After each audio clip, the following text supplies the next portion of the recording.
Bien. Bonjour à toutes et à tous.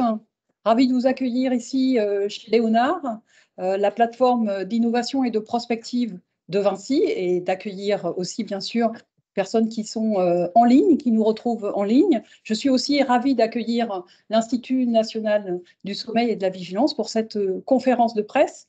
Je suis Bernadette Moreau, déléguée générale de la Fondation Vinci Autoroute. Deux mots sur la Fondation Vinci Autoroute. C'est une fondation d'entreprise qui a été créée en 2011 et qui a été créée à la suite d'accidents dramatiques qui ont causé le décès, trois accidents successifs, le décès de 3 collaborateurs de Vinci Autoroute qui s'étaient fait percuter par des conducteurs endormis au volant. Vous comprendrez que la question du sommeil est pour nous un élément fondateur de la création de la Fondation. La somnolence au volant, c'est aussi une des premières causes d'accidents mortels sur autoroute. Et c'est la raison pour laquelle, depuis l'origine, nous sommes partenaires de l'Institut national du sommeil et de la vigilance et bien sûr de la journée du sommeil. C'est la raison pour laquelle nous sommes là aujourd'hui. L'action de la Fondation pour promouvoir une meilleure hygiène de sommeil et pour lutter contre le risque de somnolence au volant, il se traduit par 2 types d'actions essentiellement. Le premier, c'est de financer des recherches scientifiques sur ce thème. Depuis 2011, nous avons financé au total plus de 20 recherches scientifiques qui ont été proposées à des chercheurs de différentes spécialités et de différentes unités de recherche en France. Et parmi ces 20 recherches, il y en a 13 qui étaient consacrées au thème de l'hygiène de sommeil, du risque de somnolence au volant, d'où illustre notre engagement. Avec le fruit de ces... pardon, excusez-moi. Voilà, ça sera plus simple comme ça. Voilà, notre objectif, c'est de faire progresser la recherche. Avec le fruit de ces recherches, avec les chercheurs, nous travaillons sur des messages de sensibilisation qui vont être adaptés à l'ensemble des conducteurs parfois, et parfois à des conducteurs particuliers qui peuvent être des motards, qui peuvent être des conducteurs de poids lourds ou des automobilistes. Cette sensibilisation, on l'a fait bien sûr sur le terrain. On va sur des aires d'autoroute. Vous avez l'illustration ici d'un espace sieste. Tous les étés, nous proposons des espaces siestes sur les aires d'autoroute du réseau Vinci Autoroute pour permettre aux voyageurs de s'arrêter, de faire une pause et une courte sieste. C'est la recommandation que nous leur faisons, puisque on le verra, la sieste est particulièrement importante quand on fait des longs trajets. On leur propose aussi, avec des coachs sportifs, c'est d'apprendre à faire un éveil musculaire justement après avoir fait cette pause.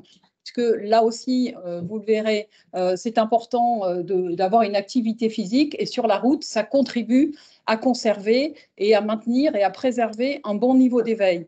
Et puis, cette sensibilisation, on l'a fait aussi, bien sûr, au travers des réseaux sociaux de la Fondation Vinci Autoroute, puisque c'est un élément majeur de communication et d'information. On le fait au travers de campagnes. Vous voyez la dernière campagne qu'on a fait juste avant Noël, en rappelant que 29% des Français conduisent en ayant une dette de sommeil, en prenant le risque de s'endormir au volant. Et donc, on rappelle qu'effectivement, c'est un risque très important qu'il faut savoir maîtriser. Et la meilleure façon de le maîtriser, c'est de s'arrêter dès les premiers signes de somnolence et de faire une courte sieste. Et puis, dernière façon de faire de la sensibilisation, je vous donne quelques exemples, hein, bien sûr, il y a beaucoup d'autres choses à dire, mais le dernier support dont je voulais vous parler, ce sont des podcasts, puisque depuis l'été dernier, nous avons produit des podcasts dans une série qui s'appelle « Fais pas l'autruche », histoire de bien se mettre en face de la réalité et surtout de trouver des solutions pour lutter contre cette somnolence et améliorer son hygiène de sommeil. Et donc, on a un épisode qui s'appelle « Carburant sommeil », dans lequel des chercheurs, mais aussi des associations témoignent sur l'importance d'avoir une bonne hygiène de sommeil. En l'occurrence, il s'agit de Damien Léger, professeur à l'Hôtel Dieu, qui témoigne. Et par ailleurs, on a un deuxième podcast qu'on propose bien sûr aux conducteurs, qui est un accompagnement à la sieste, puisqu'on s'était rendu compte que sur l'autoroute, les gens nous disaient souvent, quand on faisait des campagnes de sensibilisation, ah oui, mais moi j'ai beaucoup de mal à arriver à me détendre quand je suis sur la route, prendre le temps de faire une pause, un moment calme, je n'y arrive pas. Et donc nous leur proposons un podcast d'accompagnement à la sieste pour que ce soit plus facile pour eux et que, on l'espère, ils puissent reprendre la route en toute sécurité. Voilà, l'enquête qui va vous être présentée aujourd'hui est pour nous aussi riche d'enseignements et va nous servir bien sûr à renforcer nos messages de sensibilisation sur cette question du sommeil. Et donc, je vous souhaite une très bonne conférence de presse et je passe la parole au professeur Ray. Merci beaucoup. Merci. Merci beaucoup. Merci beaucoup Bernadette de nous accueillir dans des locaux aussi somptueux et de nous soutenir depuis de nombreuses années, car vous voyez que c'est un sujet, les interactions du sommeil avec la vie des Français, que nous avons régulièrement évalué par l'INSV depuis 20 ans. Vous voyez, le premier thème fait référence à ce que disait Bernadette, ça a été la somnolence en 2004.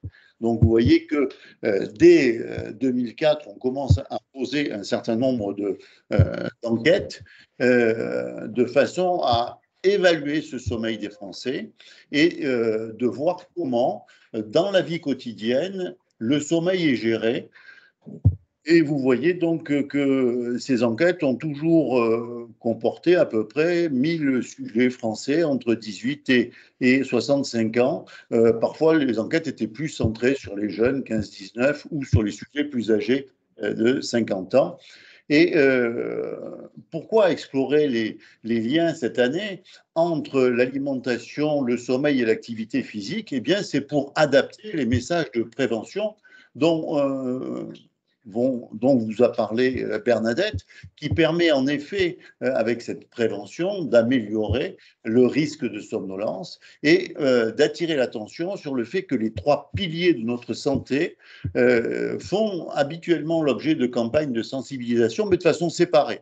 C'est-à-dire qu'on vous dit qu'il faut faire de l'activité physique, on vous parle de votre alimentation, et là, on a décidé dans cette enquête de croiser les données entre les habitudes de sommeil, les activités physiques évaluées par le questionnaire de l'ONAPS, et je remercie sa présidente Martine Duclos de nous avoir permis d'utiliser son questionnaire qu'elle a largement validé, et puis le rythme des prises alimentaires, de façon à pouvoir avoir comme objectif de donner des outils de prévention pour améliorer ces 3 piliers. Il faut voir que le sommeil ne va pas être le seul pilier de notre état de santé. Notre état de santé repose sur le fait de bien manger, bien dormir et bien bouger.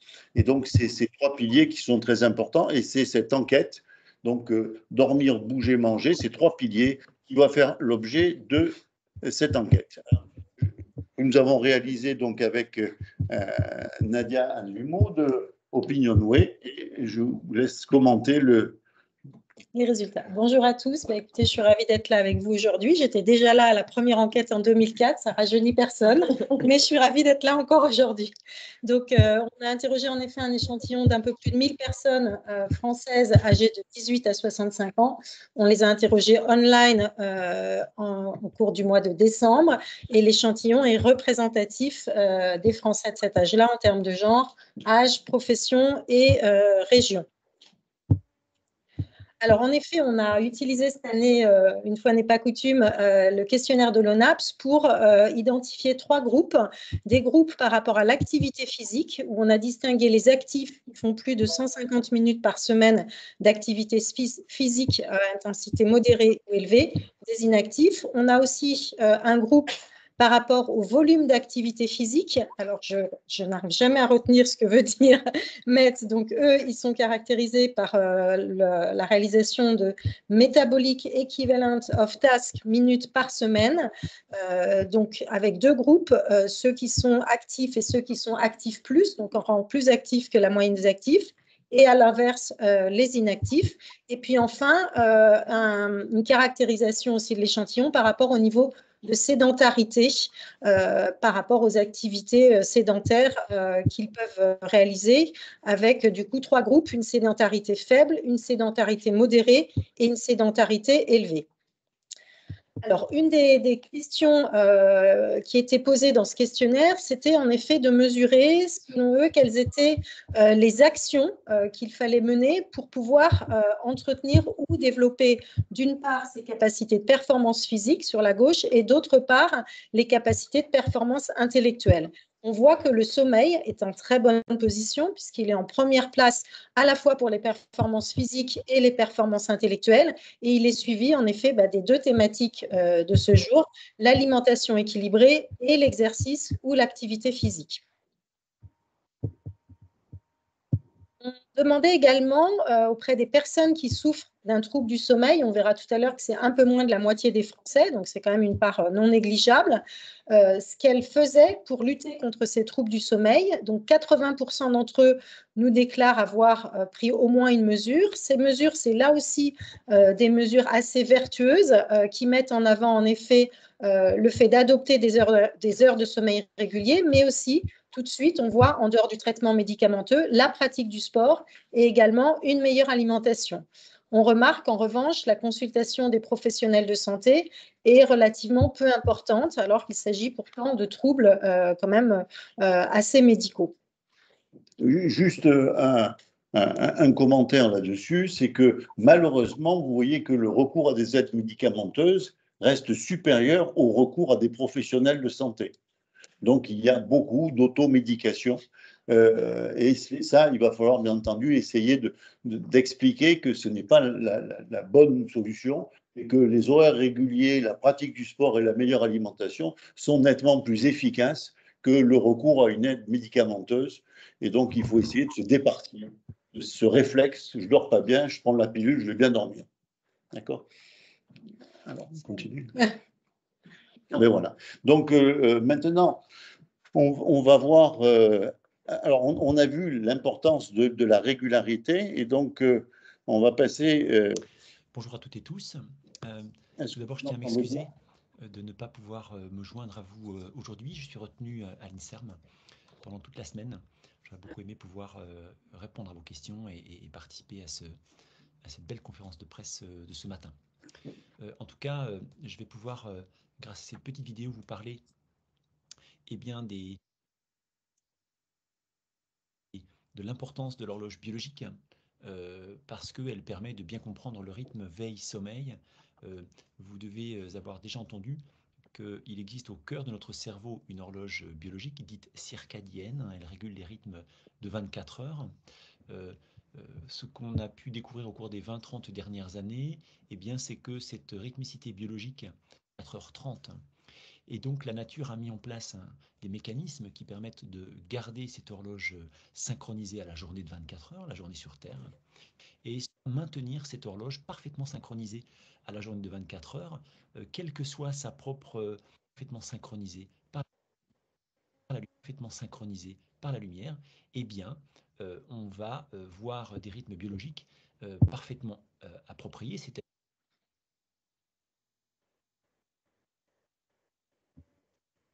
qu'ils vont s'exprimer au bon moment au cours de la journée.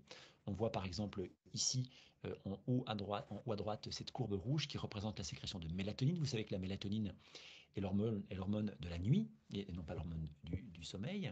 On peut dormir en pleine journée sans mélatonine.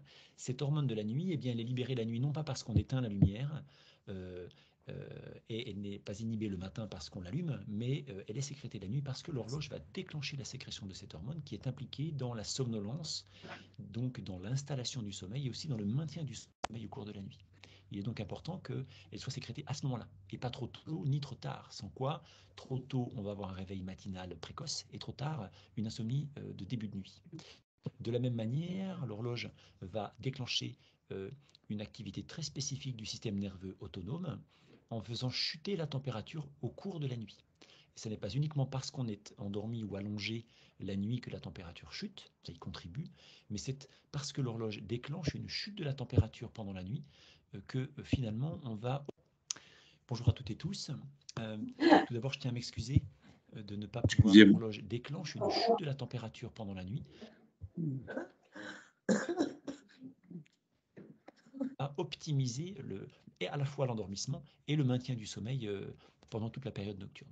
Et puis, cette troisième courbe en bas à droite vous montre la courbe de cortisol, qui est une hormone qu'on connaît pour être impliquée dans la réaction au stress. Elle est aussi impliquée dans d'autres mécanismes, mais en particulier, cette hormone doit être sécrétée de manière très faible, elle est quasiment nulle le soir avant le coucher, ça sera favorable à l'endormissement. Et puis, la concentration va augmenter progressivement au cours de la nuit pour atteindre un pic le matin, approximativement au moment du réveil, de manière à faire face au premier stress de la journée qui, pour beaucoup d'entre nous, est le premier stress de la journée. J'ai vendu la peau de l'ours avant de l'avoir tué, comme on dit. En tout cas, ce qu'il faut retenir de cette image-là, c'est que eh bien, la lumière est le plus puissant synchroniseur de notre horloge interne, de notre horloge circadienne. Et il est donc très important d'avoir à l'esprit que le concept, ce qu'on appelle le concept de l'hygiène de lumière, qui est de s'exposer à la lumière au bon moment. Par exemple, on conseille de nos jours d'appliquer un couvre-feu digital sans écran, au moins 1 heure avant le coucher, de manière à permettre l'installation de la somnolence, sans quoi la lumière va retarder l'horloge, va maintenir éveillé et va induire un coucher, un endormissement plus tard, lumineuse le matin. Alors, dans l'organisme, tout est rythmique. Ici, sur la diapositive précédente, je vous ai montré que l'horloge contrôlait certaines hormones, en particulier et la température. En vérité, on a appris au cours des 15 dernières années que presque toutes les fonctions de l'organisme sont soumises à une horloge biologique circadienne. L'horloge centrale au cœur du cerveau est celle qui va réguler toutes les horloges circadiennes qui existent en périphérie de l'organisme. Et cela permet d'exprimer des rythmes biologiques locaux, très précisément au cours de la journée de 24 heures. On voit sur cette image, qui est un peu petite, je crois, qu'il existe un ensemble d'horloges dans le cerveau, mais aussi dans le cœur, dans les poumons, la plupart du temps. En particulier, manger, bouger est le plus connu. L'heure et l'intensité de l'activité physique est très important dans la régulation du métabolisme et vice-versa. Par exemple, manger de manière inappropriée, soit en quantité, soit en timing, va modifier l'activité physique. Les troubles du métabolisme aussi vont réduire la plupart du temps, en particulier dans le cas de l'obésité, mais pas uniquement, l'activité physique. À l'inverse, eh bien, bouger sera très favorable sur le métabolisme. Une absence d'activité physique sera défavorable sur le métabolisme et va aussi induire des altérations du comportement alimentaire. Donc on voit bien que dans ce sens-là, manger, bouger, il existe une interaction réciproque. Il existe aussi une interaction réciproque entre dormir et manger. L'heure de la prise alimentaire et le type de l'alimentation va avoir un impact sur le sommeil, et la qualité du sommeil va avoir un impact sur le comportement alimentaire. On sait par exemple que réduire la durée du sommeil va induire une prise de poids et éventuellement une obésité. De la même manière, décaler les heures de coucher et de lever vont avoir une conséquence majeure sur le manger. En effet, se lever trop tard souvent va induire, et en particulier le week-end, et pas uniquement chez l'adolescent, va induire souvent le saut du petit déjeuner, qui on le sait est un problème.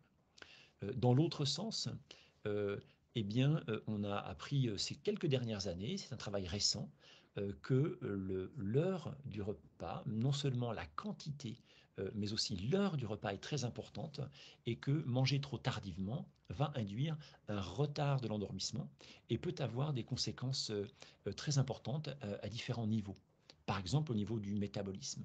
On a une augmentation de la prise de poids lorsque l'heure du dernier repas se situe dans les 2 heures avant le coucher. Donc garder des horaires appropriés, en particulier en évitant de manger trop tard, en évitant de sauter le petit déjeuner.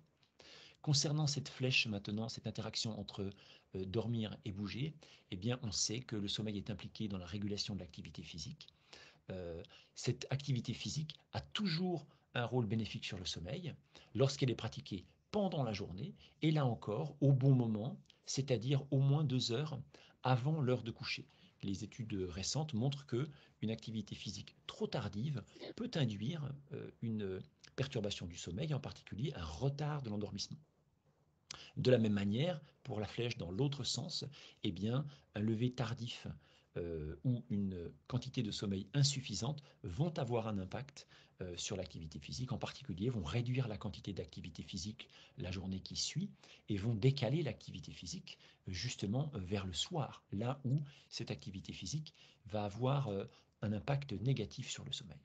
Donc, il faut retenir de cette image que le timing est important et pour cultiver un mode de vie sain et équilibré, eh bien, il est essentiel d'articuler harmonieusement ces 3 aspects essentiels de notre quotidien en conciliant tant que possible nos propres rythmes biologiques avec les contraintes imposées de nos sociétés modernes. En résumé, pour une physiologie et une santé optimale, eh bien, il faut des comportements à la bonne heure, avec une horloge bien stabilisée par notre exposition à la lumière et un sommeil régulier qui, en particulier, va avoir les mêmes horaires en semaine et en week-end, mais aussi un sommeil de la bonne durée. On sait que vraisemblablement un sommeil proche de 8 heures est une bonne idée chez la plupart d'entre nous. Voilà ce que j'ai à vous dire aujourd'hui. Je vous remercie. Alors donc, merci à Claude Ronfier, qui est le président du conseil scientifique de l'INSV, d'avoir attiré l'attention sur la validité de cette enquête, sur le fait que nos 3 piliers de la santé s'installent dans un rythme particulier. Et donc, on va voir qu'est-ce qu'il en est des habitudes du sommeil des Français en 2024.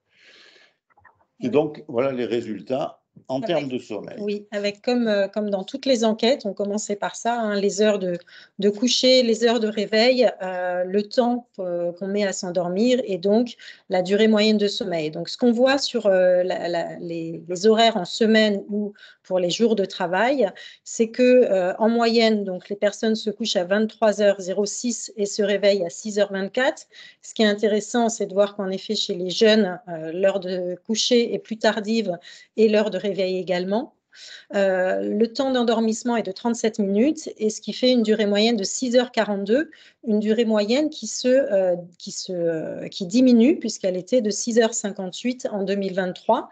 On a les mêmes tendances sur le sommeil le week-end ou les jours de congé, avec une heure de coucher et une heure de lever plus tardive, 23h46 et 16h33, à peu près le même temps d'endormissement, et une durée de sommeil un peu plus élevée, 7h25, mais qui là aussi est plutôt en recul par rapport à la dernière étude. Alors, ce qui est important, c'est que le facteur durée, que c'est quelque chose qui est installé depuis longtemps, mais qui a tendance à s'aggraver. C'est-à-dire qu'on dort moins en moins en semaine, mais on récupère moins le week-end par une grasse matinée. Et ça, c'est plutôt un événement positif. Hein. Claude Ronfier vous a expliqué l'importance de la matinée. Et donc, le fait qu'il n'y ait pas une heure de lever trop tardive, bien entendu, chez les sujets plus jeunes, éventuellement. Ah non, là, il me semble un peu bizarre. Non, je crois qu'il y a une petite erreur. Mais bon, si vous voulez, l'heure est à 7h33 du réveil le matin, en semaine. Et donc, on va voir que la compensation se fait moins par la grasse matinée que ce qu'elle se faisait les années précédentes. Alors, logiquement, par rapport à ce qu'on vient de voir, la sieste, elle fait de plus en plus d'adeptes, hein, puisque c'est 46% des Français qui disent aujourd'hui faire au moins une sieste par semaine. On était à 39% seulement en 2019. Une sieste qui est aussi plus pratiquée par les CSP-, les 25-34 ans, et logiquement ceux qui ont des troubles du sommeil. Cette sieste fait en moyenne sur une durée d'1h16. Et les siestes sont plus fréquentes aussi chez les personnes inactives. Alors, justement, cette durée de la sieste, c'est d'abord, vous voyez que c'est au moins une fois par semaine, donc ça va être le week-end. Et c'est que la grasse matinée, si elle diminue, c'est au profit d'augmenter la durée de la sieste. Et donc d'avoir une vraie sieste de récupération. Je vous rappelle qu'il existe deux types de siestes. D'une part, une sieste de récupération qui est de cet ordre-là, d'1h16, c'est-à-dire que vous allez avoir pratiquement un cycle de sommeil. Et au contraire, des siestes qui sont courtes, qui sont à 20 minutes, qui sont des siestes flash et qui vous permettent de récupérer non pas du sommeil, mais une bonne vigilance pendant un certain temps, mais ce n'est pas une récupération du sommeil. D'accord? Donc, c'est deux siestes différentes. Et il est à un moment donné, quand vous faites quelque chose, par exemple les conducteurs routiers, eh bien, quand ils s'arrêtent, il faut qu'ils reposent leur vigilance. Et il vaut mieux, en effet, qu'ils fassent une sieste flash, de façon à être à nouveau vigilant pour conduire après. Et au contraire, si vous êtes en privation chronique de sommeil, eh bien, il va falloir faire une sieste de récupération et là, en effet, produire du sommeil. Et donc, on voit que ce message est en train de passer, puisque, vous voyez, 42% en 2023, 39% en 2019, c'était 30% en 2012. Donc, on a un nombre d'adeptes de la sieste qui a pratiquement doublé, pas exactement, mais qui a augmenté de 16 points en l'espace de 15 ans. Dû aussi au télétravail et qui rend plus facile, je pense, pour une partie d'entre nous, la pratique de la sieste. Alors, sur la qualité de sommeil, on voit que si à peu près les 2 tiers des Français jugent qu'ils ont plutôt une bonne qualité de sommeil et on est plutôt sur des hommes des 25-34 ans et des CSP+, il y en a en revanche 1 tiers qui déclarent avoir une moyenne ou une mauvaise qualité de sommeil, une proportion plus importante logiquement sur les personnes qui souffrent de maladies chroniques ou qui sont aussi en situation de surpoids, voire d'obésité. On a vu tout à l'heure, en effet, les traitements utilisés par les personnes qui souffrent d'au moins un trouble du sommeil. Comme je vous le disais, c'est à peu près un peu moins d'un Français sur deux, 43%, qui souffrent d'au moins un trouble, avec de nouveau une proportion beaucoup plus importante chez les personnes qui ont une maladie chronique. Et parmi ces troubles, comme les autres années, on retrouve en premier lieu l'insomnie suivie des troubles du sommeil. Alors, un point également important qui a été mis en évidence dans l'enquête, mais qui rejoint toutes les données épidémiologiques, c'est que le syndrome d'apnée du sommeil est beaucoup plus fréquent chez les sujets en excès pondéral, puisqu'on va doubler pratiquement, on est à 10% versus 7%. Non, mais ça, c'était les apnées du sommeil, c'est 10% actuellement, mais ceux qui sont en excès pondéral sont encore à un stade au-dessus. Donc, incontestablement, le fait, ça conforte la bonne qualité de l'enquête, si vous voulez, c'est des choses qu'on retrouve. Et puis, ce qui est très important, c'est de voir que la qualité du sommeil va être appréhendée de façon nettement mieux quand on a une activité physique, mais on va y revenir. Alors, on s'est intéressé aussi aux personnes qui pratiquent une activité sportive plusieurs fois par mois. Ça représente quand même pas loin des 2 tiers des Français. Plus d'1 tiers déclarent qu'ils le font, d'ailleurs dans le but d'améliorer leur qualité de sommeil. 40% déclarent aussi qu'ils font cette activité souvent ou de temps en temps après 19 heures. Et parmi ces personnes-là, contrairement à ce qu'on pourrait penser, 40% déclarent quand même avoir une excellente, voire une très bonne qualité de sommeil. 37% qui déclarent faire de l'activité physique pour répondre à leurs troubles de sommeil et 55% qui déclarent aussi faire au moins une sieste par semaine. Donc, on voit bien le lien entre activité physique et sportive et sommeil. Et également, 1 quart des personnes qui font cette activité sportive déclarent laisser au moins moins d'1 heure, entre le dernier repas et le début de leur sommeil.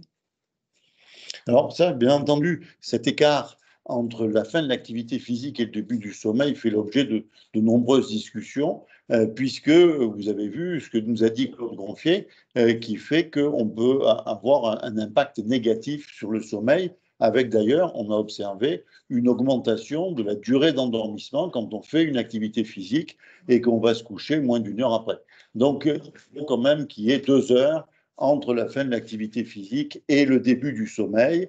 Malheureusement, bien entendu, selon comment est organisée votre vie, ça va être difficile d'avoir une activité physique avant 19 heures. Et donc, mais on voit l'importance qu'a pris cette activité physique. Alors maintenant, on va vous passer une vidéo qui a été réalisée par la COFRAD, qui a interviewé des athlètes et qui vont nous parler de leur sommeil. Salut à tous, moi c'est William, j'ai 23 ans. Je m'appelle Flavio D'Apozzo, j'ai 21 ans. Romain Perrault, 26 ans. Je m'appelle Romain Haig. Moi je m'appelle Anouk, j'ai 23 ans. Je m'appelle Malokani. Je m'appelle Pierre Boudin, je suis joueur professionnel de rugby.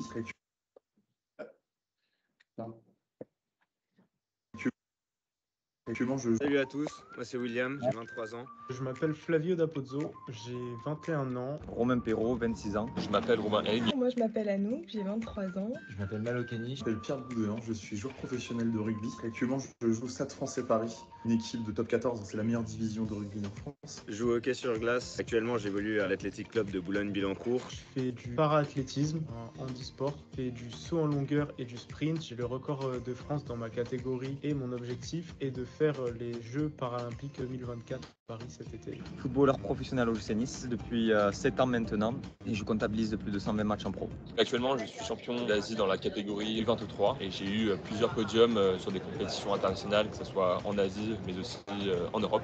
Je suis cavalière de concours complet d'équitation. J'ai eu la chance d'être sélectionnée plusieurs fois en équipe de France et de participer à des championnats d'Europe. Je suis sportif de haut niveau en voile et je fais un projet olympique avec un objectif d'atteindre les Jeux en 2028.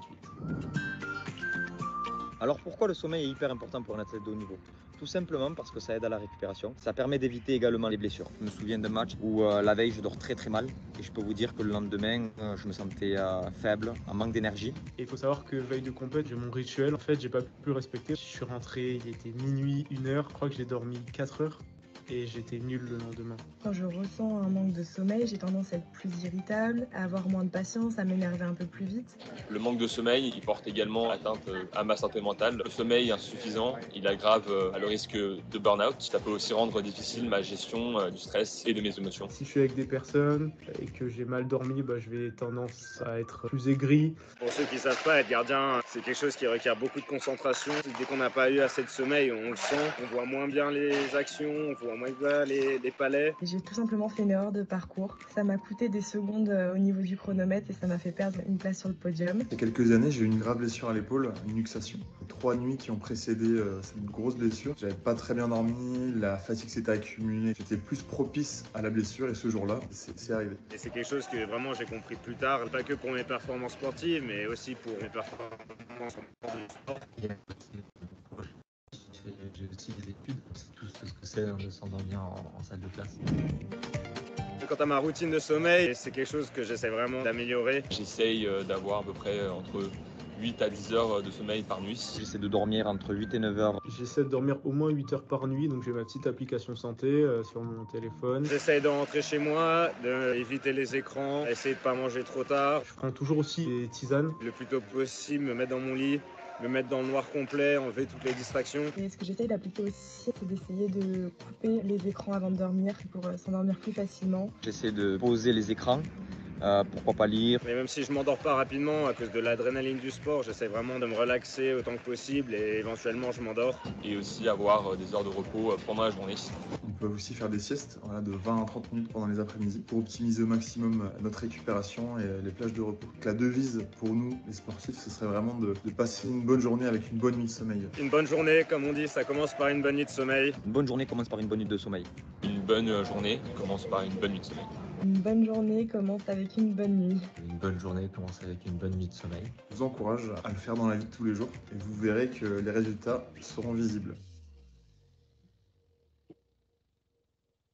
Donc, voilà ces témoignages d'athlètes de haut niveau qui montrent l'importance du sommeil pour leur pratique de sportifs. Et donc, c'était pour éclairer. Et maintenant, donc, je vais passer la parole à Martine Duclos et Nadia de façon à parler de l'activité physique comme allié indispensable du sommeil. Alors, on a en effet posé plusieurs questions aux Français sur leur pratique sportive notamment. Une première question concernant les tâches de forte intensité dans le cadre du travail. Par tâches de forte intensité, on leur disait que c'est des activités avec un effort physique important et une augmentation de la respiration ou du rythme cardiaque. On voit que ça concerne 21% des Français, que cette proportion, elle est concernée plusieurs jours par semaine, presque 4 jours par semaine, et ça se monte, ça s'élève à pratiquement une moitié de journée, 3h31 en moyenne pendant la journée. Si on regarde maintenant ceux qui ont une tâche d'intensité modérée dans le travail, du coup, on définit ça par des efforts modérés et une petite augmentation de la respiration ou du rythme cardiaque. Et on voit que là, ça concerne 36% des Français, davantage d'ailleurs les CSP-, comme pour la forte intensité, ce qui paraît logique puisqu'on va être plus sur des employés, des ouvriers qui vont être plus sur de la manipulation. Et de nouveau, on est près de 4 fois par semaine et 3h36 en moyenne par jour. Alors, pourquoi parler de l'activité physique au travail? C'est un élément important puisque donc l'activité physique, c'est dès qu'on est debout et qu'on bouge. Donc, on peut en faire dans 4 composants de notre vie au travail. Donc ça ne concerne pas tout le monde. L'activité physique dans les déplacements, quand vous avez des déplacements actifs, l'activité physique lors des loisirs, et puis l'activité physique à domicile. Alors l'activité physique au travail, c'est particulier parce que c'est peut-être la seule activité physique pour laquelle on n'a pas trouvé d'effet bénéfique pour la santé. Parce qu'en fait, c'est souvent des activités très répétitives. Il n'y a qu'un type de geste que l'on fait. Ça n'associe pas endurance et renforcement musculaire, parce qu'il faut faire les deux pour avoir un effet pour la santé. Et c'est souvent associé à une alimentation qui n'est pas bien équilibrée. Donc, ceci explique qu'on n'a pas vraiment réussi à trouver des effets bénéfiques pour ce type d'activité physique, alors que pour tous les autres, on démontre des effets très importants sur la santé et en prévention primaire ou tertiaire. Et d'ailleurs, ce qui est important, c'est que dans cette étude, ça va assez bien avec, dans ce sens-là, puisqu'en fait, les ouvriers, donc en fait ceux qui ont cette activité physique, sont donc actifs dans le cadre de cette activité au travail, mais 72% n'ont pas, enfin 84% n'ont pas d'autres activités physiques en dehors de cette activité au travail. Alors qu'à l'inverse, les cadres qui, eux, n'ont pas d'activité physique au travail ont, dans la majorité des cas, une activité physique dans les loisirs. Donc, ça veut dire qu'effectivement, l'activité physique qui est réalisée au travail diminue clairement la volonté d'avoir une activité physique dans les loisirs, celle qui est bonne pour la santé, mais aussi l'activité lors des déplacements. Donc, vous voyez, c'est bien important de dissocier ces deux types d'activités physiques. Quelque chose? C'est bon? Excusez-moi, oui. Vas-y. Parce qu'en ligne, apparemment, il ne voit plus. Oui, nous avons un certain nombre de journalistes en ligne, donc il ne voit plus la présentation. Donc, on va faire un petit réglage.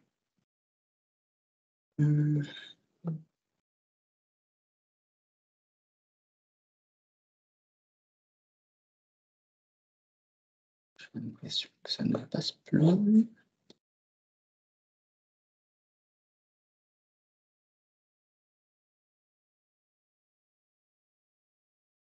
Ah, ok. Est-ce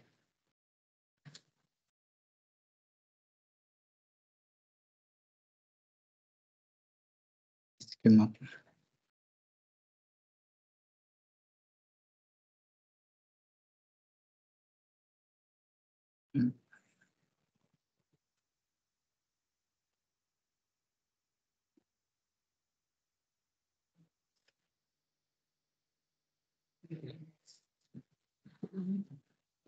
Tu le mets en diapo, Non. tu le lances en diaporama, ça va voir. Site. Non, ça paraît pas. Paraît pas.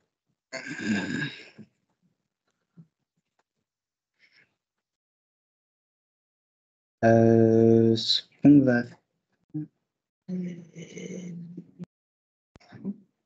Excusez-moi. Le texte.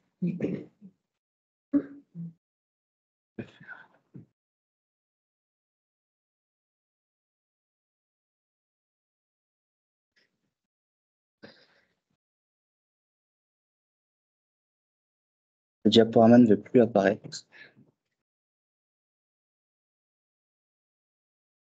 Moi, pour cette petite problème technique.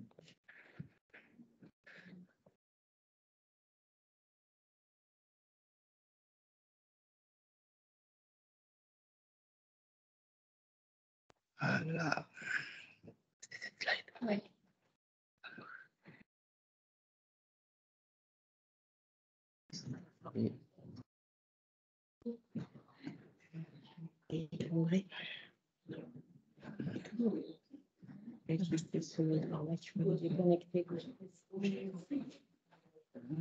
En fait, le problème, c'est que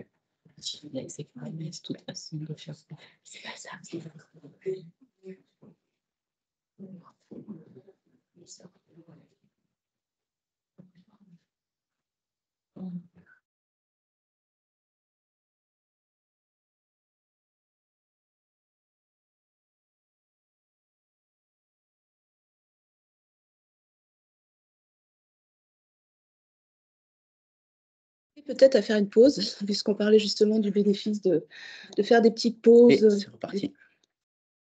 Voilà, alors c'est Ça bon. remarche. Bon. Merci.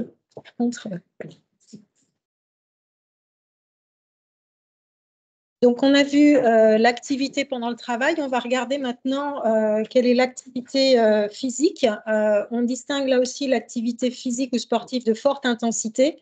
On leur donnait comme exemple d'activité courir, faire du foot, de la muscu, de la nage, du squash. Ça concerne 30% des Français, notamment les plus jeunes. On voit que sur les 18-24 ans et les 25-34 ans, on est plutôt autour de 45%. Également les habitants de la région Île-de-France. Ils font cette activité en moyenne près de 3 jours par semaine et pour une durée d'1h54. Et quand on est sur des activités physiques d'intensité modérée, donc là, on donnait plutôt comme exemple le vélo à VAE, la randonnée, la gym. On est sur près de la moitié des Français, de nouveau autour de 3 jours par semaine et sur une moyenne d'1h26.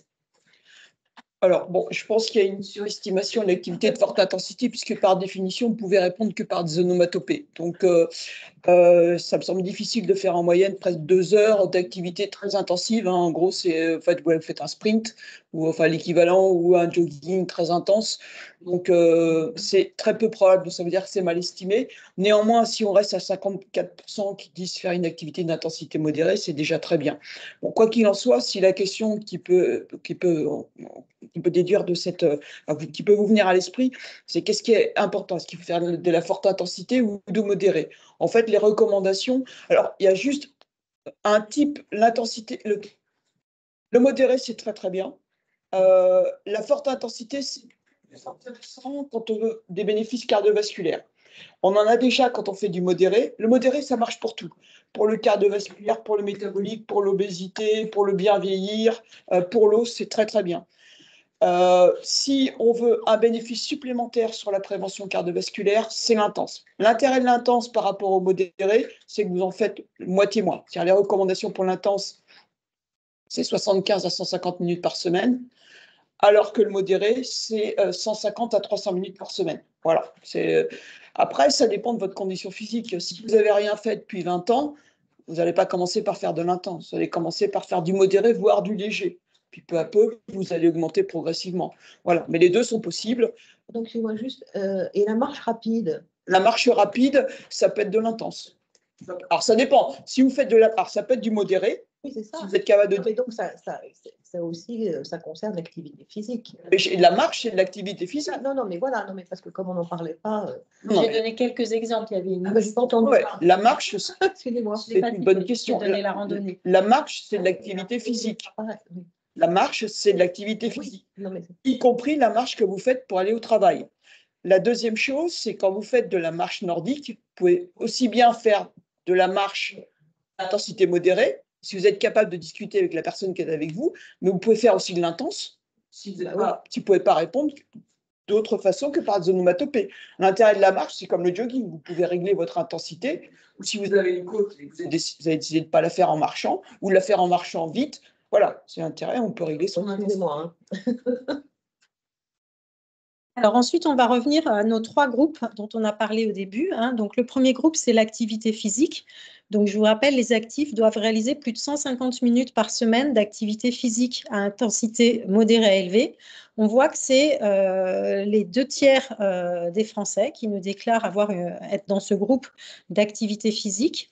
33% d'entre eux, d'ailleurs, disent qu'ils ont une très bonne qualité de sommeil, voire excellente pour 7% d'entre elles. Donc, on voit qu'il y a une vraie corrélation entre activité physique et qualité de sommeil.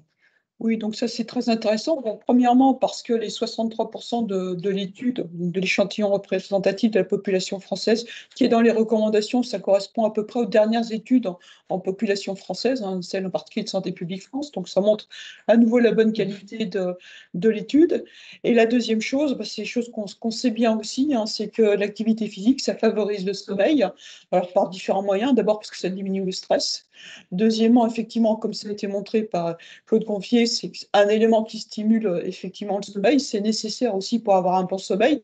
Pourquoi? Parce qu'en fait, ça donne une bonne fatigue physique et que ça diminue la fatigue psychologique qui peut parfois bien nous empêcher de dormir. Ça éveille aussi les réveils, ça diminue les réveils précoces. Et on sait que l'activité physique, c'est aussi efficace quand on a des insomnies. Hein, ou quand on a une maladie chronique, parce qu'on a vu que ceux qui dormaient aussi le moins bien, c'est ceux qui avaient des maladies chroniques. Et en particulier, c'est un exemple, enfin, c'est quelque chose qu'on donne aussi pour motiver les gens qui sont en traitement pour le cancer, hein, qui ont souvent des insomnies. L'activité physique, c'est ce qui leur permet de mieux dormir. Donc voilà, c'est vraiment un élément important pour dormir. Alors, on va voir maintenant le deuxième groupe. Donc là, sur le volume d'activité physique.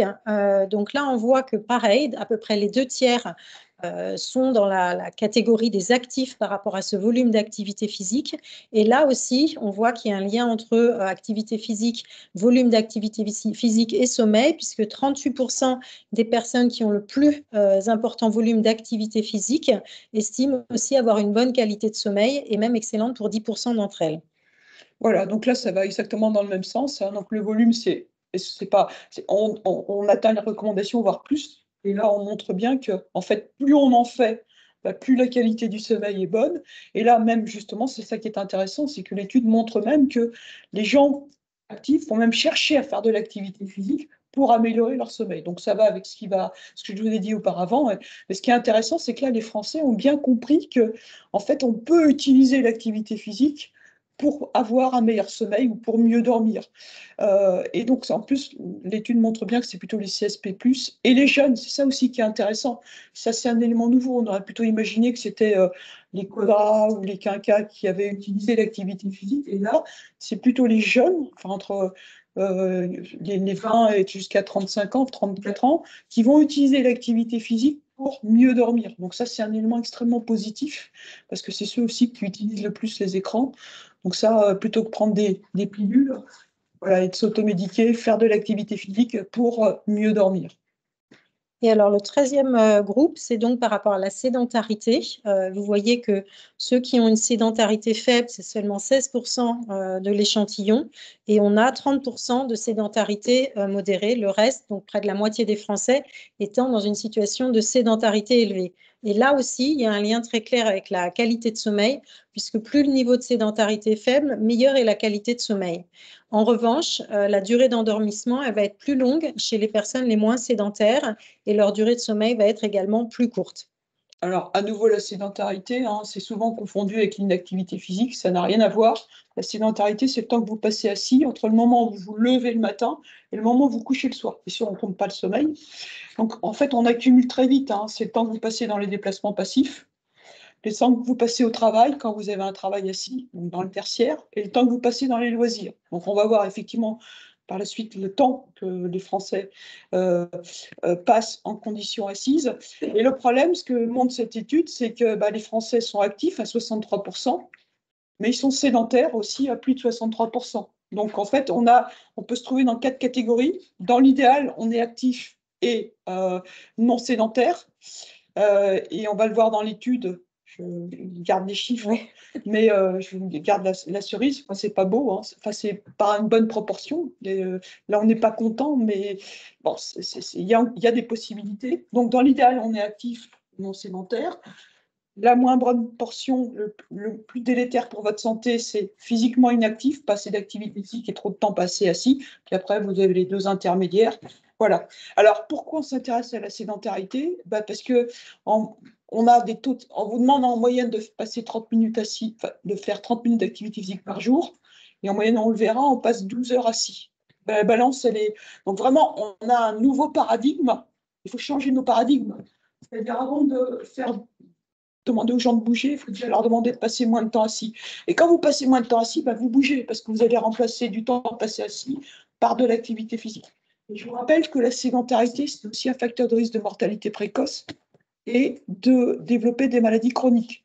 Et que l'activité physique, même quand vous êtes dans un niveau de recommandation, ça ne protège pas d'un temps en excès passé assis. Alors, c'est vrai que moi, quand j'ai regardé la première fois ces données, ça m'apparaît contre-intuitif qu'on puisse être à la fois actif physiquement et sédentaire. Les chiffres montrent le contraire. D'abord, sur le volume d'activité, vous voyez que le groupe de droite, qui est donc le groupe des plus actifs, qui ont un plus gros volume d'activité physique, il y a la moitié d'entre eux, 50%, qui ont un niveau de sédentarité important. Et sur l'activité physique, on retrouve la même proportion, même encore plus. 54% de ceux qui ont une activité physique importante ont un niveau de sédentarité élevé. Alors moi, je dirais plutôt dans le petit carré vert. Seuls 13% en France sont à la fois physiquement actifs et non sédentaires. Et c'est ce qu'on a dans les études. L'ANSES avait lancé une alerte il y a 2-3 ans en disant que moins de 10% des Français étaient physiquement actifs et non sédentaires. Et donc voilà. Et tout le reste, c'est des gens qui sont... alors heureusement, il y en a quand même 63%, ça c'est en train d'augmenter, qui sont physiquement actifs, mais il reste la sédentarité. Et je vous dis, la balance, elle n'est pas un petit peu comme ça entre sédentaire et actif. Non, c'est sédentaire et actif. Et la sédentarité, c'est ce qui est actuellement en train de nous tuer et de créer les maladies chroniques. Je sais pas si j'ai plus de 12 heures aussi. Ouais. Et en dessous de 12 heures, c'est pas sédentaire. Alors, non. Alors, le problème, c'est qu'on a du mal à chiffrer le seuil qui est extrêmement dangereux. Pendant longtemps, on a dit 8 heures assis par jour. Maintenant, on est en train de dire peut-être 9 heures, 9h30. Ce qu'on sait, c'est que plus on passe de temps assis, moins c'est bon pour la santé. Voilà. Le seuil se situe entre 8 heures et 9h30. Après, voilà. De toute façon, à partir du moment où vous faites de l'activité physique, c'est bon. Et alors, le message, en fait, je ne veux pas que vous sortiez ici complètement déprimé, parce que la plupart d'entre nous, on a un travail assis. Donc, en fait, le message, c'est que pour lutter contre cette sédentarité, la chose la plus simple, c'est toutes les heures, on se lève. Pendant 1 à 3 minutes, on bouge. L'important, c'est quand vous êtes debout, c'est de faire bouger vos jambes. Alors, ça peut être de l'activité physique de faible intensité. Par exemple, la chose typique, c'est quand vous êtes au téléphone, vous levez et vous marchez. La deuxième chose, c'est que vous buvez régulièrement, c'est bon pour vos reins.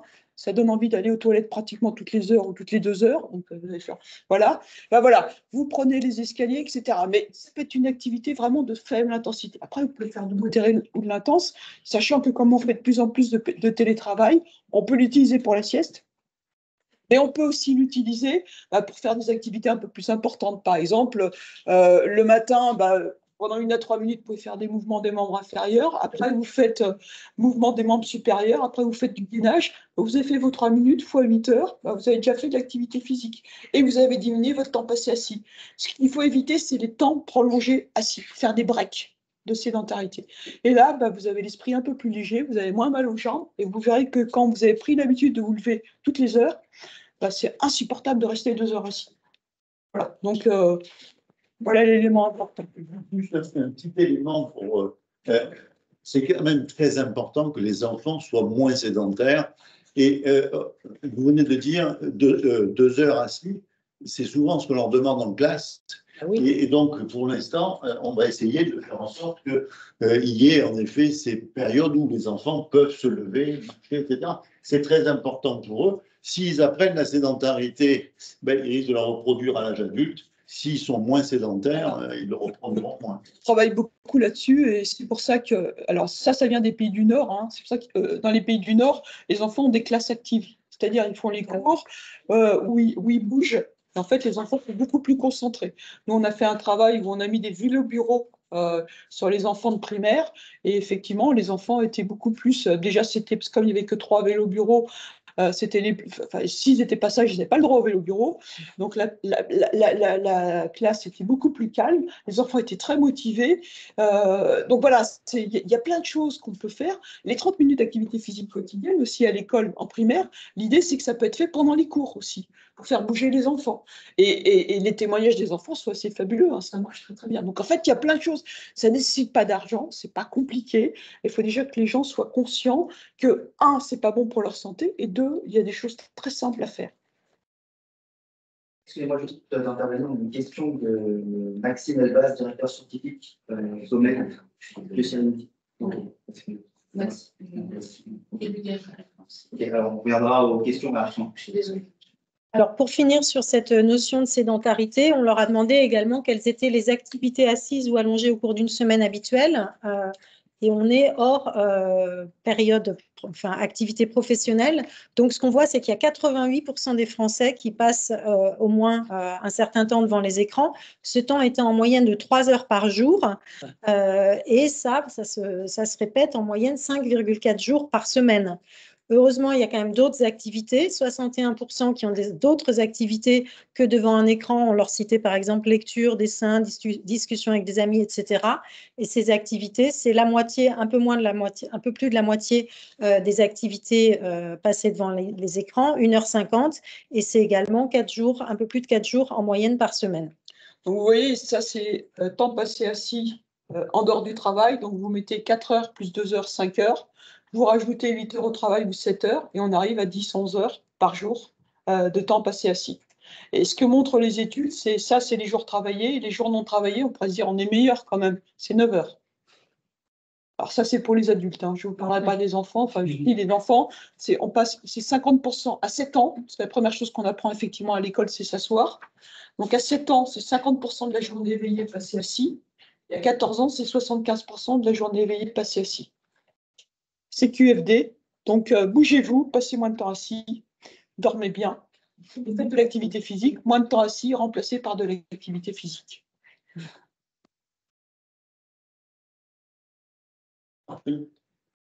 Donc, après avoir vu l'activité physique et le sommeil, eh bien, on va s'intéresser maintenant à l'alimentation. Alors, en principe, nous avons le professeur Damien Daven qui doit être en ligne. Oui, bonjour Marc. Super, bonjour Damien. Alors tu es avec Nadia qui fait défiler le diaporama et donc tu vas commenter. D'accord, je vais être assez simple hein, puisque j'ai l'impression qu'on a un petit peu de retard. Donc. Alors, je vais aller vite aussi. Donc, déjà, on demandait aux Français s'ils adaptaient ou non leur alimentation pour avoir une bonne qualité de sommeil. On voit que c'est le cas d'un peu moins de la moitié des Français. Avec, du coup, parmi ces Français qui déclarent adapter leur alimentation, on voit que pour un peu plus d'un tiers d'entre eux, ils déclarent avoir un sommeil d'excellente, voire de très bonne qualité. Et ils sont en revanche plus sujets à des troubles du sommeil, ce qui peut expliquer en effet cette nécessité d'adapter leur alimentation. Et à l'inverse, donc plus de la moitié des Français ne déclarent pas adapter son alimentation à un sommeil de qualité. Et ils sont un peu plus d'un tiers d'entre eux à avoir un sommeil de qualité moyenne, voire mauvaise. David, si tu veux réagir.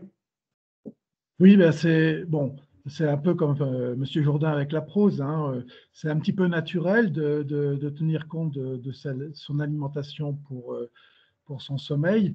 Mais peu de gens en avaient conscience jusqu'à présent. Et je pense que ce sondage met en évidence une prise de conscience un peu collective par rapport à ça.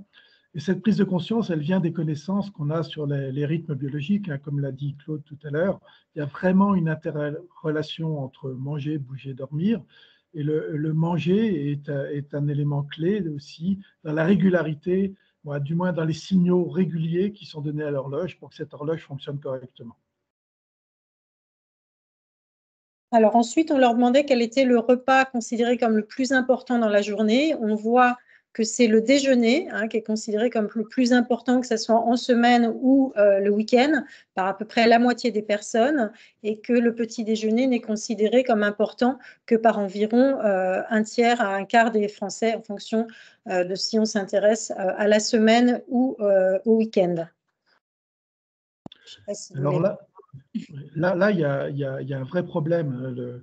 Le déjeuner, bien sûr, c'est au milieu de la journée, tout le monde le respecte, mais il n'y a pas encore une vraie conscience que l'un des repas les plus importants de la journée, c'est le petit déjeuner. Un petit déjeuner qui doit être pris pas trop tard, avec une grande régularité. Et je reviendrai sur ces différents points par la suite, mais on voit que si on passe au niveau des jeunes, il y a de très mauvaises habitudes qui sont prises. Il y en a beaucoup qui sautent le petit déjeuner, qui ne le considèrent pas très important, et ça doit amener une certaine réflexion, ça doit amener des travaux par rapport à ça. Alors ensuite, on leur demandait quel était le délai laissé entre le dernier repas et le début du sommeil. On voit que pour un peu moins des 2/3 d'entre eux, ils déclarent 2 heures et plus, donc entre le dernier repas et le moment où ils vont se coucher. Pour les personnes qui laissent moins d'1 heure, on voit que la durée d'endormissement est plus longue et qu'en tendance, ils vont avoir également plus de troubles du sommeil et une heure de réveil également plus matinale. Oui, alors là, il y a plein de sous-entendus derrière cette question. C'est très bien de laisser retomber la mécanique, faire baisser la mécanique, le métabolisme avant d'aller se coucher pour que le sommeil soit de qualité, que la température baisse, etc. Le temps passé, qu'est-ce qu'on fait pendant ces 2 heures avant d'aller se coucher? Beaucoup regardent des écrans. Si c'est la télévision, il y a beaucoup d'incitations pendant les pauses publicitaires, etc., au grignotage, tout ça. Et le grignotage, alors je ne sais pas si ça a été vraiment perçu par les gens, parce que beaucoup de gens n'ont pas conscience du grignotage, mais quand on grignote, on repousse le dernier repas, quoi, en fait. Et ça, par rapport à ça, c'est vraiment très, très important. Pour avoir un bon sommeil, toutes les études le montrent, il faut vraiment que pendant les 2 heures qui suivent le repas, donc il faut que ce repas ne soit pas trop tard, et que pendant les 2 heures qui suivent le repas, il n'y ait pas d'apport alimentaire. Peut-être de la boisson, une tisane pour dormir ou des choses comme ça, mais pas de barre de chocolat ou pas de choses comme ceci. Et je pense que là, il y a encore un gros travail à faire, parce qu'en plus, plus on prend le repas tardivement et moins on utilise les calories qui sont dans ce repas, les calories vont directement sous forme de stockage dans les cellules adipeuses et c'est le meilleur moyen de prendre du poids. Donc, il y a à la fois par rapport au sommeil, mais il y a aussi par rapport à la prise de poids et aux maladies métaboliques. Alors, il y a des études qui viennent de sortir, qui sont assez intéressantes dans plusieurs pays différents, c'est souvent le cas, qui montrent qu'une petite promenade, comme ça se faisait à l'ancienne, une petite promenade après le dîner du soir est extrêmement positif. Donc, on revient à l'activité physique aussi avant de dormir, mais là, pas une activité physique intense, mais plutôt une activité physique qui permet de faire le point sur la journée, d'anticiper le lendemain. Et avant d'aller se coucher, ça serait peut-être une très bonne chose. Alors, les derniers points qui ont été abordés, c'est la régularité avec laquelle on prend les différents repas. On voit qu'il y a une proportion importante de réguliers sur le petit déjeuner, le déjeuner et également le dîner, puisqu'on est autour de 80-90% en semaine, et que cette proportion de personnes qui sont régulières sur l'heure de prise des repas, elle va être moins importante de façon générale sur les week-ends et les jours de congé. C'est intéressant puisqu'en effet, ceux qui vont être moins réguliers vont aussi être des personnes qui vont avoir une heure de coucher plus tardive, qui vont être aussi plus nombreuses à souffrir du sommeil et moins nombreux à avoir une bonne qualité de sommeil. Alors là, il y a plusieurs choses. Il y a le point positif, c'est que là, en fait, en creux, on parle surtout de l'horloge biologique et de son bon fonctionnement, parce que c'est son dysfonctionnement qui crée les pathologies, qui est en partie responsable des pathologies chroniques. Et donc là, la régularité des repas contribue à la régularité des signaux qui sont donnés à l'horloge. Et donc, ça, c'est une très, très bonne chose, puisque ça aide, ça renforce l'horloge, ça renforce la synchronisation générale. Mais en creux, il y a Premièrement, le fait qu'il y a encore presque 20% des personnes qui ne respectent pas ces horaires, alors pour plein de raisons, hein, mais encore un certain nombre de personnes qui n'ont pas conscience que le respect de la régularité des 3 prises principales de la journée est très très importante. Hein. Ça, il va falloir faire passer des messages dans ce sens. Et le deuxième point, c'est la désynchronisation, c'est entre la semaine et le week-end. Alors, de plus en plus de travaux montrent que c'est cette désynchronisation, cette instabilité de l'horloge sur le long terme, entre les jours de semaine et les jours de week-end, qui pose des problèmes pendant les phases d'adaptation, en fait. Les phases d'adaptation ne sont pas si neutres que ça, et on se rend compte que les personnes qui ont ce qu'on appelle un jet lag social, c'est-à-dire une grande différence entre les horaires de la semaine pour tout, hein, pour à la fois le sommeil, mais aussi la prise alimentaire, mais aussi l'activité physique et le week-end, si cette différence est trop importante entre les jours de semaine et les jours de week-end, les gens tombent malades. Donc, le deuxième message très important à faire passer, c'est que la régularité perdure pendant le week-end. S'organiser sur les 7 jours de manière à ce qu'il n'y ait pas trop de différence entre les jours de la semaine et les jours de week-end. Un des premiers messages qu'on a fait passer dans les années précédentes avec l'INSV, et Marc Ray va le confirmer, c'est que la grasse matinée est une très mauvaise chose, parce que la grasse matinée déstabilise la régularité. La grasse matinée, c'est du sommeil prolongé, c'est le saut du petit déjeuner, et c'est une déstabilisation, c'est des mauvais signaux qui sont envoyés à l'horloge.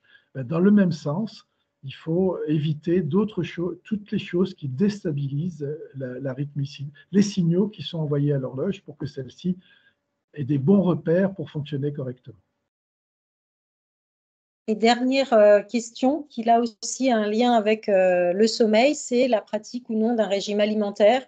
Donc, dans les régimes listés, on avait surtout le flexitarisme, le fait d'être végétarien, vegan ou végétalien. Donc, on voit que ça concerne quand même un Français sur 4 aujourd'hui, et particulièrement les femmes, mais aussi les plus jeunes, dont on sait que les motivations par rapport à ces régimes sont beaucoup liées aussi à la prise de conscience de l'écologie. Également, un plus grand nombre de personnes qui souffrent de maladies chroniques.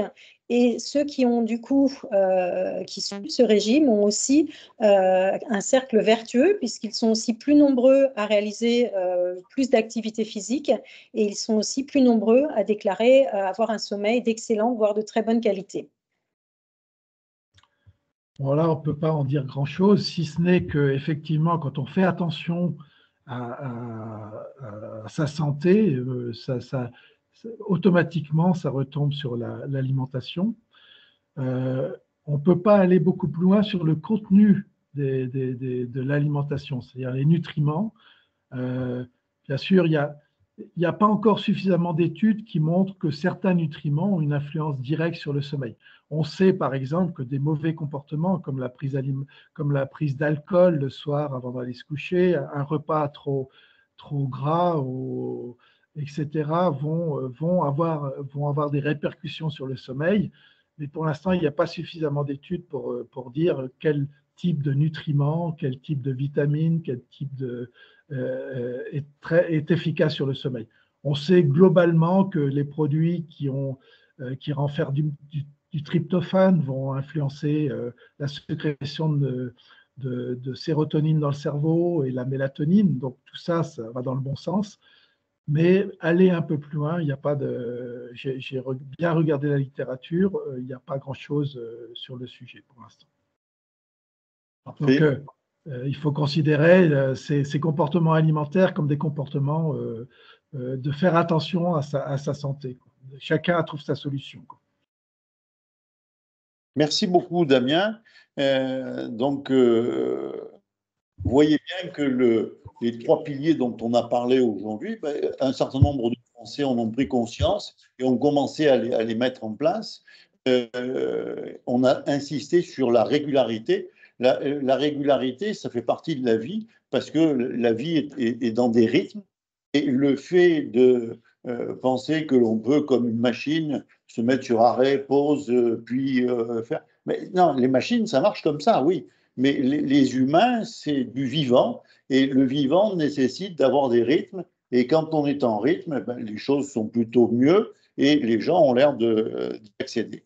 Alors, cette journée du sommeil en pratique, eh bien, c'est plus de 60 centres. Là, on n'a pas mis à jour la diapo, c'était la diapo d'avant-hier. Et actuellement, il y a 60 centres de sommeil qui vont s'ouvrir. Vous pouvez, bien entendu, consulter sur la carte ce qui se passe près de chez vous. Vous avez une carte de France avec les points rouges que vous voyez, qui sont l'ensemble des centres de sommeil qui font des opérations portes ouvertes, qui ont un certain nombre de données qui vont partager. Et donc, les professionnels qui s'occupent du sommeil et qui accueillent des patients vont aussi accueillir le grand public pour expliquer que l'on a fait quand même des progrès considérables depuis 20 ans. Le sommeil est quand même le sommeil, l'activité physique, l'alimentation. Eh bien, on s'en était un peu désintéressé pendant longtemps en pensant que ça allait de soi. Ça allait de soi dans une société qui était une société agraire, très bien, puisque de toute façon, on n'avait pas le choix. Actuellement, on voit que l'activité physique, l'alimentation et le sommeil, eh bien, il faut y faire attention. Et on voit que les jeunes, alors très justement, plus sensibles, c'est ce qu'on avait vu l'année dernière à l'éco-anxiété, aux facteurs environnementaux, ils sont également plus sensibles à leur santé et ils développent des comportements qui sont plus en harmonie avec leur façon de vivre. Alors, on va maintenant pouvoir voilà, là vous avez les différents centres, ce qui se passe. Donc ça, en cliquant sur chacun des points rouges que vous avez vus sur la carte, vous avez accès à ce qui est développé partout en France. Nous y 60 centres de sommeil qui vont participer à cette... Et maintenant, donc, on peut répondre aux questions s'il y a des questions. Alors, tout à l'heure, il y avait... L'indication. Donc, bonjour à tous. Donc, si vous voulez en ligne poser vos questions, vous pouvez le faire via la barre qui se situe en haut, la barre d'onglet Teams.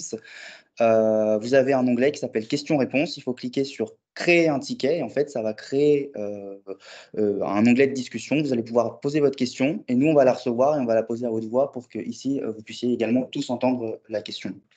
Donc, voilà, mais bien entendu, ceux qui sont ici ont aussi la possibilité de poser des questions. On répondra très, très volontiers. Effectivement, alors on avait une première question en ligne tout à l'heure, de Maxime Elbas, qui est directeur scientifique sommeil pour BioSerenity, qui, lors de la partie de Martine Duclos sur justement l'activité physique, demandait est-ce que les Français interrogés utilisent leur activité physique et pour mesurer leur sommeil? Après, je ne sais pas si vous utilisez beaucoup des bracelets connectés. Alors non, nous, quand on fait des études, on n'utilise pas les bracelets connectés, on utilise des capteurs de mouvement, mais des capteurs de recherche qui sont beaucoup plus précis que les bracelets connectés. Donc, on a vraiment des mesures très précises de l'activité physique, et en particulier ce que ne mesurent pas les bracelets connectés, c'est-à-dire l'activité de faible intensité. Toute la déambulation de la journée. Et parfois, ça peut compter surtout chez les malades parce que c'est pratiquement l'activité physique exclusive des malades et chez les personnes âgées. Et parfois, ça peut faire 4-5 heures par jour. Et ça mesure aussi la sédentarité, ce que ne mesurent pas les capteurs de mouvement. Donc, ce que vous avez, ce que vous achetez dans le commerce. Par contre, ce que vous achetez dans le commerce, c'est très intéressant pour mesurer votre activité sportive, le nombre de pas et tout ça. Oui, ça, c'est très bien. Donc après, pas les mêmes. Nous, on veut mesurer d'autres choses, mais ce que vous avez dans le commerce, c'est très intéressant. Et les corrélations par rapport au questionnaire? Le problème des questionnaires, c'est que ça surestime l'activité physique. La preuve, c'est que vous avez vu, là, quand on mesurait l'activité, enfin, quand on les questionnait sur l'activité de forte intensité, ils déclaraient 2 heures par jour d'activité de forte intensité pour 30%. C'est totalement impossible. Ça surestime d'à peu près 20%. De même, quand on sait très bien que quand on fait des questionnaires de prise alimentaire, les gens sous-estiment de 20% leurs apports alimentaires. Donc voilà, bon, c'est un biais de suggestivité, on le sait très bien en fait, mais c'est inhérent au questionnaire. Oui. Moi, non, le petit déjeuner. Un peu tout et son contraire, alors ça m'embête parce que de plus en plus de médecins disent que le jeûne intermittent, ça dévertue. Pas mal. Là, on dit le contraire. Non, alors ça, c'est une question qui est très importante. Il faut qu'il y ait un jeûne nocturne autour de 10 heures. Alors, ce jeûne nocturne, il est très mauvais de le faire en supprimant le petit déjeuner.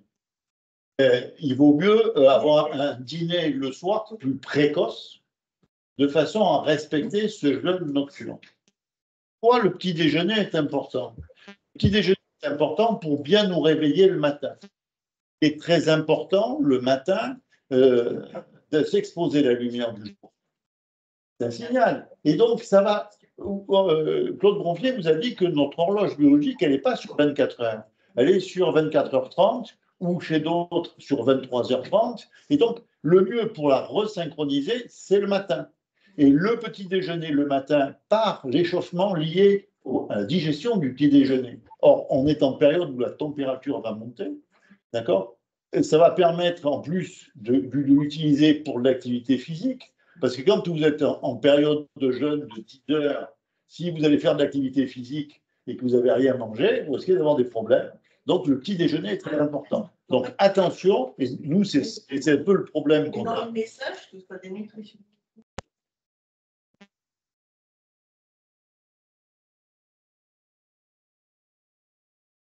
De plus en plus, il y a ces messages qui passent. Et c'est pas un bon message. Alors, ça correspond à ce qu'on a dit sur le jeûne la nuit, mais c'est en mettant plutôt le repas du soir et en respectant le petit déjeuner. Alors après, il y en a certains, il leur faut un sas entre le moment où ils se réveillent et le moment où ils peuvent déjeuner. Donc ça, il faut. C'est pour ça qu'on voit que ça disparaît très vite chez les jeunes, parce qu'ils dorment jusqu'au dernier moment, ils n'ont pas le temps de déjeuner, parce que c'est sûr que le prendre le matin, tu voulais réagir. Excuse-moi Marc, il y a aussi le fait que quand on n'a pas suffisamment dormi, on n'a pas d'appétit le matin. Il faut resynchroniser tout ça, c'est-à-dire qu'il faut permettre d'avoir un sommeil suffisant pour pouvoir prendre le petit déjeuner le matin. Donc, le fait de constater que le petit déjeuner est pris ou pas pris, c'est un constat de déstabilité de tout le système. Donc, l'intérêt de prendre un petit déjeuner le matin, c'est de resynchroniser tout ça. C'est comme se réveiller toujours à peu près à la même heure. Ça permet une resynchronisation complète de l'horloge et elle repart sur elle repart pour 24 heures sur de bonnes bases. C'est ça qui est intéressant. Petit déjeuner aussi, ça active la sécrétion de cortisol. J'ai beaucoup travaillé sur le cortisol salivaire et c'est aussi ça active le cortisol. Donc ça aussi, ça va resynchroniser l'axe et ça va vous rendre éveillé. Enfin, ça active la réticulée. Donc oui. Et le message de Marc est très très important. Je ne l'ai pas signalé tout à l'heure parce qu'il n'y avait pas de diapo qui le montrait, mais en creux, on voit très bien que le jeûne nocturne est très très important et le respect pour respecter 10 à 12 heures de jeûne nocturne, c'est soit au détriment, c'est soit en mangeant pas trop tard, soit en déjeunant le matin. Donc, il est vraiment très très important de maintenir le petit déjeuner au détriment du dîner le soir, pour maintenir le jeûne nocturne. Ça, c'est une notion qu'il faut vraiment avoir en tête. Dans la grosse enquête de l'ANSES qui doit sortir, c'est une des rares choses qui ressort, le respect du jeûne nocturne et le respect d'un petit déjeuner qui comprend autour de 30% des apports caloriques de la journée. Ce qui est pas mal, c'est un petit déjeuner vraiment copieux et varié, ça c'est important aussi.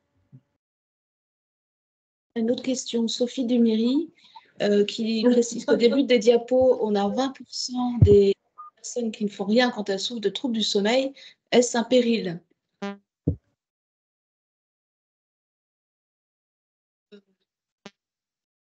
Non, je veux dire qu'il y a en effet un certain nombre de gens qui considèrent que les troubles du sommeil sont quelque chose d'inévitable. Et donc, ils ne vont pas développer d'action contre, parce qu'ils disent que c'est du fait de l'organisation de ma vie en société, etc., qui fait que je ne dors pas suffisamment Voilà.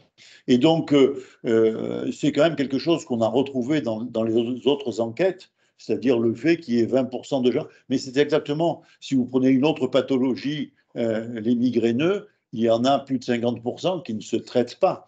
Donc, ce n'est pas quelque chose qui nous surprend beaucoup de voir qu'il y a des gens qui ont des troubles et qui ne font pas grand-chose pour les améliorer. Il faut simplement leur dire que des choses existent. Les choses ne sont pas les médicaments, malgré qu'il y ait 26% qui prennent des médicaments, et que ces choses peuvent être en effet une meilleure hygiène de vie, et ils peuvent très bien ne pas être sous la dépendance des rythmes imposés par la société et voir quels sont les rythmes qui leur conviennent.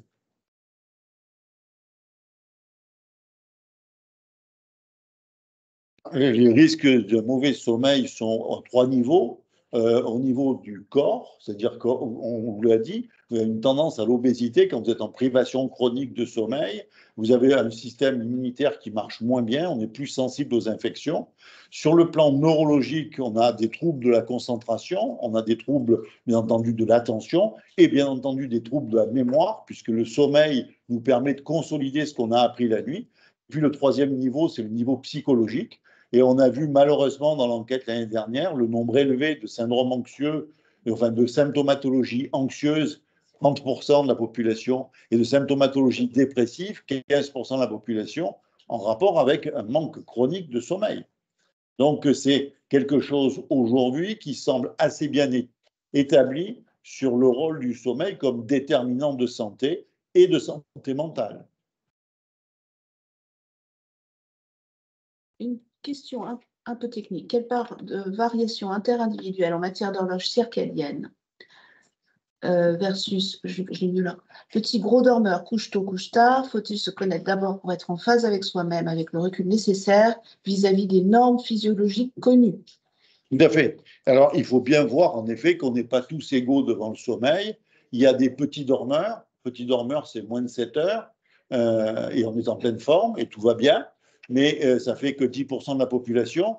Malheureusement, on est avec, vous avez vu, une durée moyenne de sommeil pour l'ensemble de la population inférieure à 7 heures. Donc, ce n'est pas que la population est devenue toute des petits dormeurs. Donc, il y en a beaucoup qui sont en privation chronique. Bien entendu, il faut se connaître parce qu'on n'est pas des machines et qu'il y a une grande variabilité biologique et que c'est quand vous vous connaissez que vous pouvez faire le mieux pour votre état de santé. Et donc, il est très important de connaître sa typologie en termes de durée et sa typologie en termes de matinalité, vespéralité. Est-ce que vous êtes du soir ou du matin? À partir du moment où vous connaissez, vous évitez de faire des grosses erreurs, comme un jeune de 18 ans qui est du soir et qui décide de faire boulanger. Ben, c'est loupé. Alors, à moins que vous ayez d'autres questions, je trouve que c'est une bonne conclusion, bien se connaître. Et est-ce que vous avez d'autres questions dans la salle? On n'en voit pas en ligne.